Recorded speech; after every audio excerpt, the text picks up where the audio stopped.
We used to say that between 6 and 10 years, a person will end up in a facility. Life expectancy is less.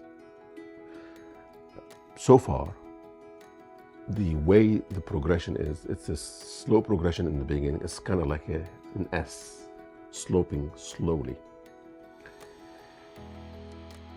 What we want is for us, as healthy individuals, to live with our maximum mental capacity until the day we die. So that's a sort of square. And Alzheimer's is this sort of curve that ends a little bit earlier than that final day of healthy individuals. What we try to do is push that curve up so it approximates normalcy as long as we can. So a lot of these medications that we give currently, Aricept and Namenda, they can help improve.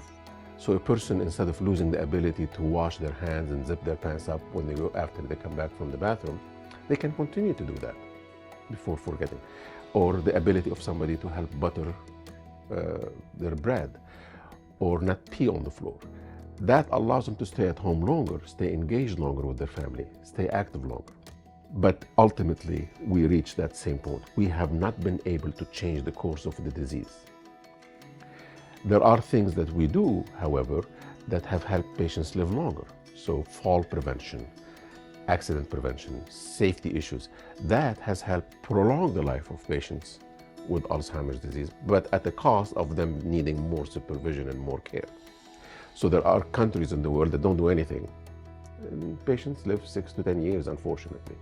Here, I think we're living a little bit longer with the condition because we're diagnosing it earlier, we are recognizing the changes earlier, and we're starting to manage it earlier. So what's changing is that more cells are dying. And depending on the pattern with which they die, we can anticipate certain changes or see them. For example, one of the changes is apraxia, the inability to do something that you physically don't have a reason not to be able to do it. So I have the muscle strength, I can walk, I just don't know how to tell my leg to move one step forward, okay?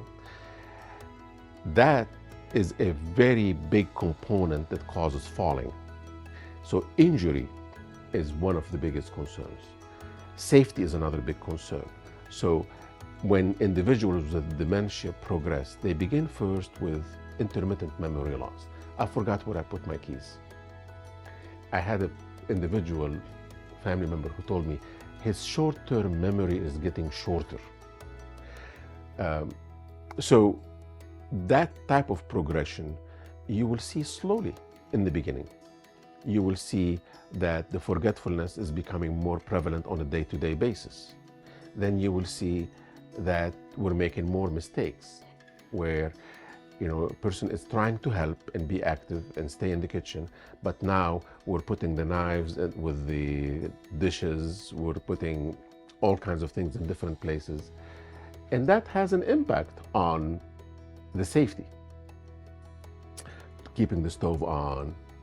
So those decision-making, the executive function, that's probably the second thing. So first we start with short-term memory, word finding, then executive function starts getting impacted. That's when people lose their jobs. So some people can still have some mild short-term memory loss, but they still are active. And then when they are unable to make decisions, that's when it becomes more of a safety issue. And that's typically when they lose their driving abilities with visual spatial relationship, remembering to turn the signal on, remembering to go from the left lane to the right lane before turning on the right, as opposed to seeing it at the last minute. And then you get into gait issues. So these are the general obvious stages, and the gait issues are often associated with hygiene issues, incontinence.